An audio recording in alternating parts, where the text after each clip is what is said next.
Siyempre, rineraise pa rin po nila doon yung procedural, constitutional, at iba pang mga objections, no?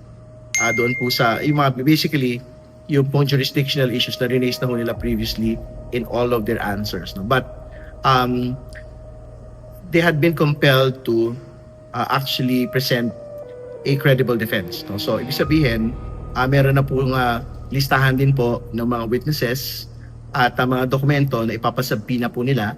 At syempre, meron din po silang panawagan na mag-exclude ng pong mga ebidensya na inilista po ng prosecution sa articles of impeachment, no? So, that is something that we will have to discuss during the pre-trial conference. At I'm sure we will not be having stipulations relating to these documents that they want to be excluded. Well, kasama ho yun sa mga gusto mo nilang hindi isama. They want the evidence to be basically be constrained only to what had been submitted in the original impeachment complaints. Tingin ko po nakakatawa yun.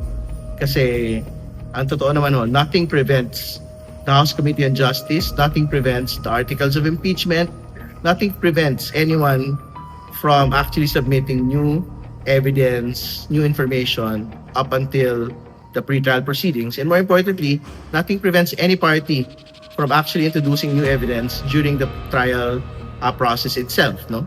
Basta pumayag po yung Senate Impeachment Court. Does it have basis in the rules, in the law, in the Constitution? Alin po?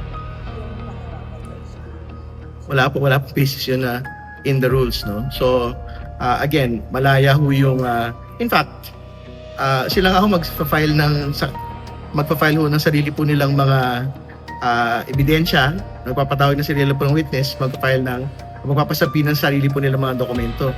Wala naman kahit ano ron, yung linigay nila sa answer nila sa House Committee Proceedings, wala ho doon kahit isa, nakalagay po doon sa answer nila sa Senate Impeachment Court. Di ba? So, think ko that would be a bit contradictory in terms of position.